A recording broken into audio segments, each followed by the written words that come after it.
Now this video is to show the best practice for installing your new Kohler window. Basically, the tie back was on the wall, cut it in your X, pull it inside, staple it in tight. We're going to go to the top of the window and cut a slit in the tie back or the house wrap approximately 10 inches to a foot and flip that piece of tie back up out of the way. And then we're going to start at the sill. Now with windows, we prefer to see them shimmed underneath. That way you can get some insulation in underneath of them. Make sure your sill is level. The window should be shimmed 2 inches in from each end. Any posts or mullions that are in there, there should be a shim underneath of those. If it's a larger fixed window, we would like to see a couple of shims in underneath that too, just to make sure that you don't get any of this happening in there. So we do want to see shims underneath this, but they go on after your house wrap goes on. So if your window is ready, your opening is all, the tie back is in there. What we're going to do then is make a patch, similar to what we had on the door one. It can be made with 2 circles that are narrowed over. As long as that corner is covered well in there, then we're going to put a piece of blue skin up the sides, 8-10 inches, come down, one continuous piece across the sill, and back up the other side, okay? Then we're going to run a bead of silicone across the bottom, leaving gaps in it. We're going to start here, come up, all the way around, across, and you will be on your sheeting at the top, back down the other side and across. But remember to leave these openings in there, and that again is because we don't want to seal the bottom of the window. We want moisture. If moisture gets in there, we want it to be able to travel outside, down your house wrap, and get away from there. So once your blue skin is applied, your silicone is applied, then you're going to set your shims into place. Some people tack them in with a roofing nail or whatever just to hold them in where they go. If you have a window with a mullion post in it, you can just measure the window to see roughly where that shim's got to go, put it in there and put a tack in it to hold it in place.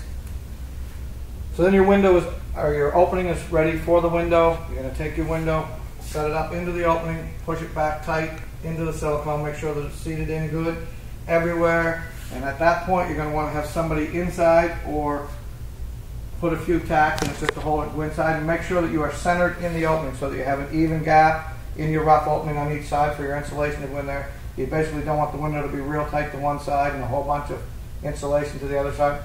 So once you've set that in on top of your shims, set it into the cotton, get it centered in the opening, and then you're going to start with your level, put the level down one side and across the bottom, make sure that it's set in level, and then you're going to tack it into place. Remember, keep your nails 4 to 6 inches from the corners. We don't want it nailed tight right at the corners because that will put extra stress on the welds and stuff in those corners. So you want to nail it 4 to 6 inches from the corner. Make sure it's level. Make sure that it's level up this way. And then you can continue, once that is done, to nail it every second or third hole. You don't have to nail every hole, but just make sure that it is secured in there real good. Once your window is secured, level, centered, then you're going to take a piece of blue skin and come up the side of your window like this. If it's J-trim, you just go right into the J-trim. If it's brick mold, you can roll it out onto it.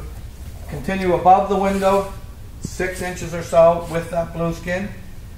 Okay, then you're going to take another piece of blue skin and go across the top. If it's J-trim, you can let it come right down into the J.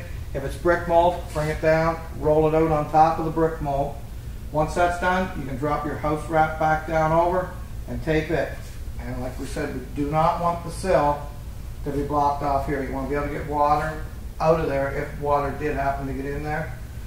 So we'll just run through it quickly again. It's make sure the sill is completely covered in blue skin. We're going to caulk all the way around, leaving gaps in the bottom for moisture to get out. Set your window in on the shims. Make sure it's level, square. Tack it in. Don't nail it at the corners because you want to leave them in case there's any movement in the building so there's not extra stress on there. Blue skin up the sides, across the top, drop your house wrap down over and tape it into place. That way everything is layered, as you can see.